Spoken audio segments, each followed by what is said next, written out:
What's up, guys? We're back today with some NFL content, but don't worry, my MLB picks for today are in the pinned comment below and also in a community post every single day. In this video, we are going to break down each team in the NFC West, and I will give my early Week 1 bets for their games. Before we jump into these breakdowns, guys, do me a big favor and hit that like button. It only takes 1 second and helps out the channel a ton. If you like these videos, go ahead and subscribe. It's 100% free and can notify you about new videos and anytime we go live.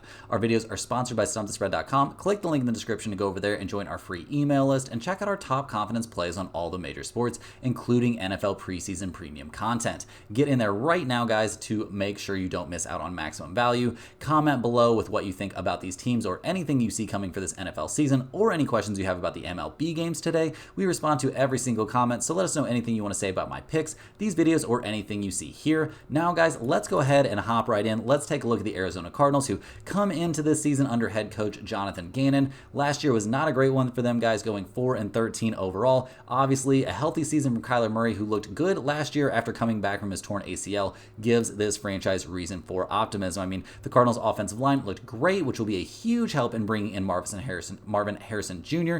and give him a great target in the passing game there for Kyler Murray. Obviously, that's a huge deal. They've got a solid running back core that has me thinking this offense could be underrated coming into the season and really take a massive step forward. I mean, a lot hinges here on Marvin Harrison Jr. being a legitimate big-time pass catcher, which, guys, that's what he looks like to me. Like, I'm expecting huge stuff from him right out of the gate.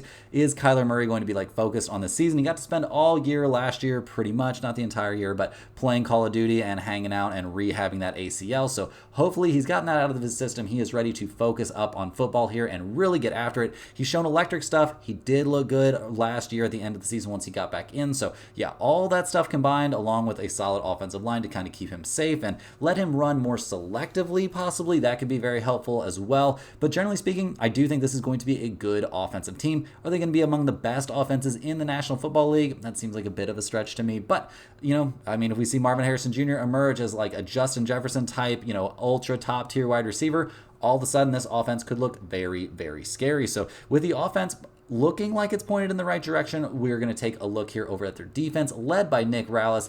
In this defense, guys, the Cardinals did put their money on the table to get the defense headed in the right direction. They added in rookie Darius Robinson and brought in veterans Nicholas and Justin Jones. Solid stuff there without a doubt, but this team still going to struggle to generate pressure on the quarterback. At least that's what it looks like to me, especially from the edges, guys. This secondary should be good, and I don't think this will be a terrible defense overall, but when you can't pressure the quarterback, that puts a crazy amount of pressure on the secondary. And like I said, this is a good secondary, but you give guys a bunch of time back there. These ultra talented professional wide receivers are going to get open, and these quarterbacks are going to find them. So they've got to find some way, whether it's bringing extra guys, whether it's, you know, still looking for some pieces to add in. They're gonna have to be able to bring the pressure on the quarterback at some points, you know, just in general. Like, you just have to be able to do that. You can't pressure the quarterback as a defense. You're gonna eventually have a bad time out there. So we'll see what they can do in terms of, you know, like adding to this, you know, this pass rush a little bit. But overall, with a good secondary and a decent defense in general, and an offense that should be able to keep the ball out of the opponent's hands a decent amount, I don't hate where this Cardinals team is at. So looking at their Week 1 matchup, we've got the Cardinals going on the road to Buffalo, guys, to take on the Bills. So not a cupcake matchup at all there in Week 1, but this is a Bills team we've seen with a lot of changes going on in this offseason, a lot of different looks there for this offense after, you know, seeing Stephon Diggs depart and stuff like that. So we'll see how good the Bills actually look. I do think the Cardinals plus 6.5, or maybe this is a number we could see get up to like 7 or 7.5, because I guarantee you that public money here is going to come in on the Bills. This is a recognizable name, a team that people are used to seeing do well. I do think if you get the Cardinals at a touchdown or more, that could be very reasonable.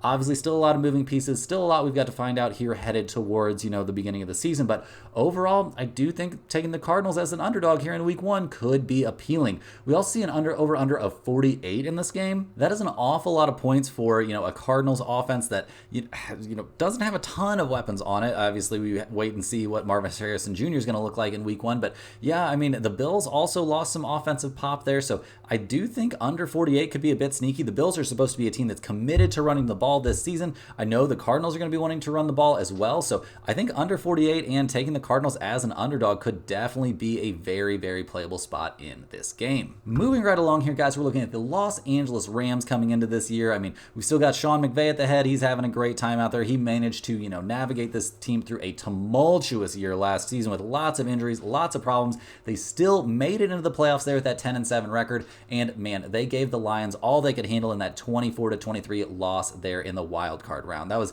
devastating stuff for Rams fans. They really, tried their best out there, made it. I mean, we had Cooper Kupp injuries out there. We had injuries to Stafford. Like, this team really did its absolute best out there to, have a competitive season, and they had their chances to even win a playoff game. So good for them. Good for Sean McVay out there.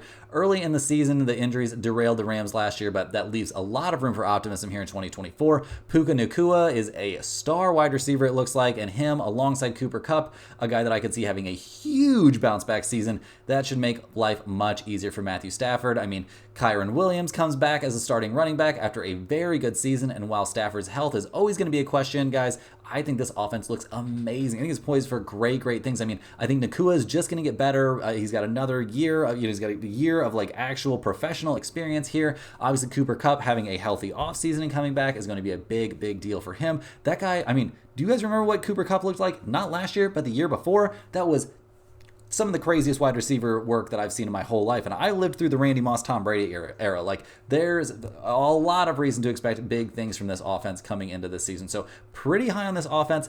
How do I feel about their defense? Well, this is going to be Chris Shula's first season here as the Ram defensive coordinator. Losing Aaron Donald, obviously going to be a lot to handle, guys. I mean, one of the best defensive players, I don't know if I should say ever, but it feels like ever. Pretty much surefire Hall of Famer, it looks like to me. We got rookies Kobe Turner and Brian Young. They're going to be expected to contribute lots and lots of additions were made to bolster this pass defense, which they certainly need if they want to try and make sure they have a shot in all of these, like crazy shootout games that the Rams tend to get into. All that being said, there's no way that this defense is going to be as good at getting after opposing quarterbacks as they were a season ago. So that right there just puts more pressure on the defense. So definitely something to be concerned about there for the Rams. I mean, this defense has to be at least decent, even if the offense is, like a top tier offense. You can't be putting these guys in shootouts every single time. You don't want Stafford having to, be hanging on the ball, taking those big hits. You end up with him out for 3 or 4 games, and suddenly the season looks very different for the Rams. So we'll see what they get from this defense. A lot of question marks for me about this team defensively, though. So yeah, looking at their week 1 matchup, guys, it is not an easy one. We got the Rams going on the road to take on the Detroit Lions, who are 3.5-point favorites in this game. I think the Lions are going to be pretty upset about how last season ended. That being said, I would assume the Rams are probably pretty upset about getting knocked out of the playoffs by the Lions there in the wild card round last year. So yeah, a lot of reason to be excited about this game. It's one of the games I'm most excited to watch there in week 1. In terms of where I'm leaning for this one, I mean, the Rams plus more than a field goal.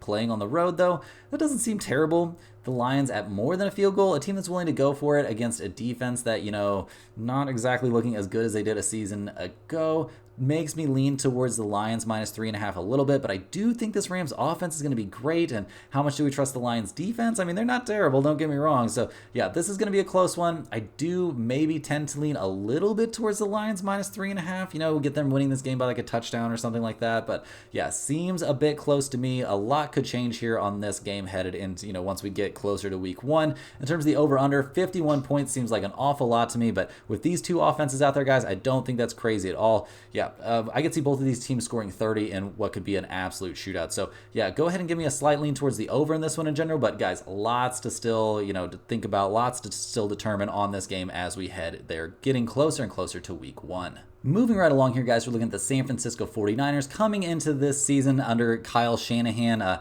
Last year did not end the way they wanted it to, guys, losing in overtime in the Super Bowl. That's pretty tough stuff. I mean, they had a great run there through the playoffs, playing a lot of really close games, which is a bit sketchy. I mean, they beat Green Bay 24-21. They beat Detroit 34-31. Then they lost in the Super Bowl to the Chiefs by a field goal. So yeah, I mean, by 3 points, not by a field. You guys know, you watched the game. But yeah, very tough stuff there for the 49ers. Not how they wanted to end that that season with another Super Bowl loss.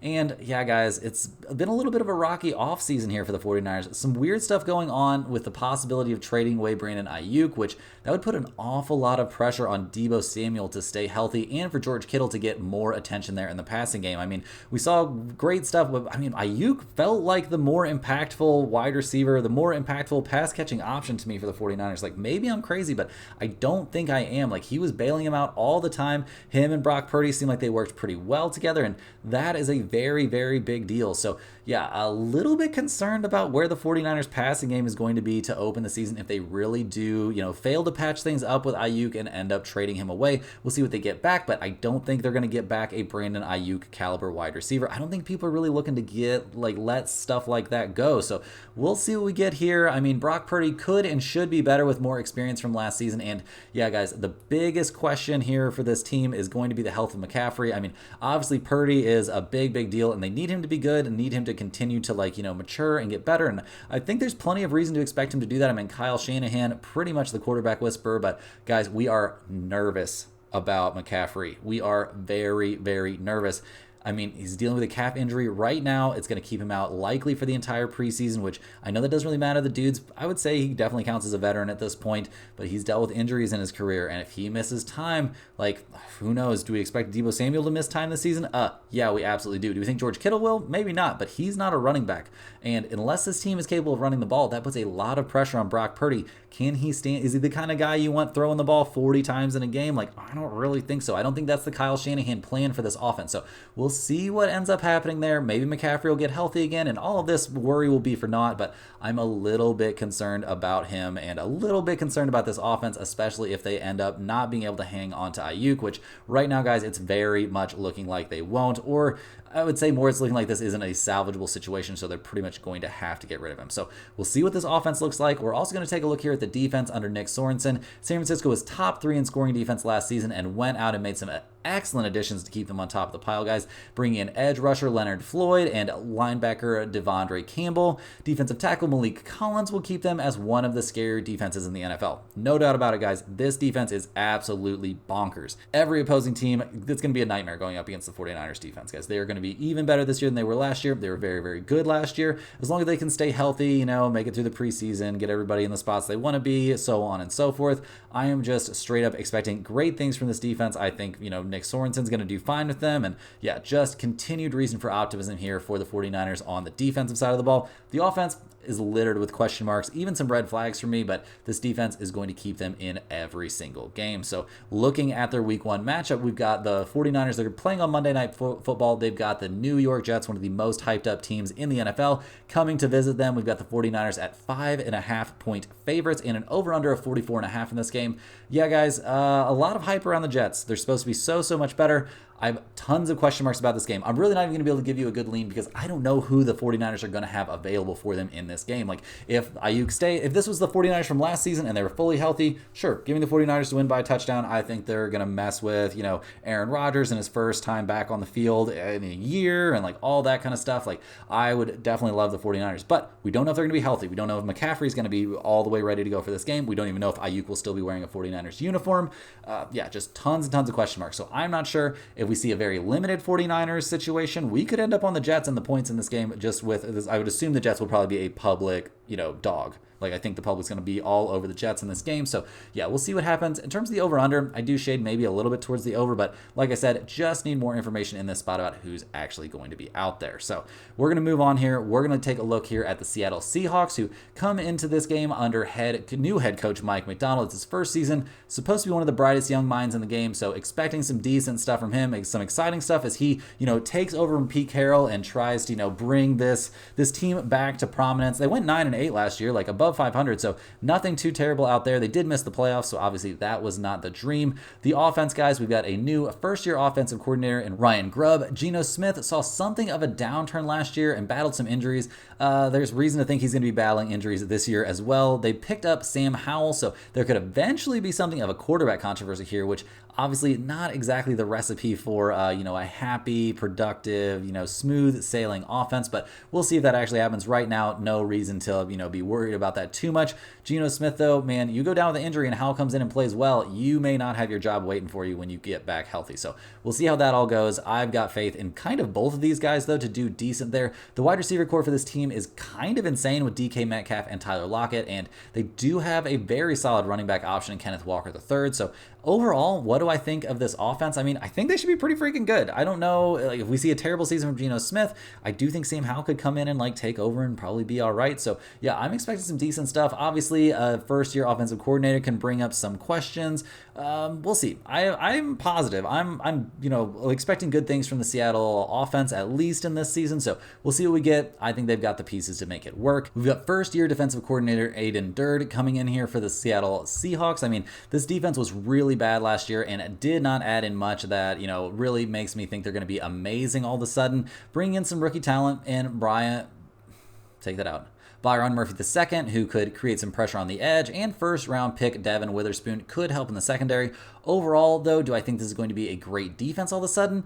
I don't think so, but I also don't really think that's necessary for this team. I mean, I think the offense is going to be very, very good. I think there's going to be time for the defense to kind of find itself here. They're getting off to, they've got a pretty reasonable matchup here in week 1. They've got time to figure a few things out, and if this defense can end up being, middle of the road or even slightly above average, I think they would definitely take that. And yeah, they've got some pieces. They've got a few pieces. I'm not going to say I think all of them are 100% going to pan out, but right now I'm not too, worried about this defense overall. And like I said, there's not a ton of pressure on them. So looking at their week 1 matchup, guys, we've got the Denver Broncos going on the road to take on the Seattle Seahawks, who are 4.5-point favorites in this game. We've got an over-under of 42.5. Guys, I think this is a great spot for the Seahawks to come out of the gates here strong and get a convincing win. Now, obviously, we're going to need, Geno Smith to be healthy and ready to go, or honestly, whoever they pick to start this game to be healthy and ready to go. But overall, I do think this is a good spot for the Seahawks. I think their offense is going to do just fine there against the Denver Broncos, especially getting to play in Seattle for the first game of the season here. That's going to be amazing atmosphere. So yeah, expecting good stuff from the Seahawks. I like the -4.5, at least right now. We've still got several weeks to go before week 1, but right now my lean is certainly the Seahawks -4.5. In terms of the over-under in this game, we've got an over-under of 42.5. How do we feel about that one? Well, going up against a team like Denver that's not going to score any points, we're going to need to see Seattle put up a lot of the offense for that one, and I do think they're capable of it. Do I think this is going to be like a shootout, though, to get over 42.5? I would kind of lean towards the under. That seems like a bit of a reach, and it's definitely not my favorite spot in this game. I do like Seattle -4.5 a good amount in this one, though. That's everything we have for the NFC West, guys. Hit the like button for good luck on all of your bets, and subscribe to the channel if you're new. Let me know in the comments any NFL questions that you have. Don't forget to check out the community posts and the pinned comment for my daily MLB predictions. Thanks for watching, guys. You can click the link in the description to check out stumpthespread.com, and we'll see you tomorrow for more sports betting action.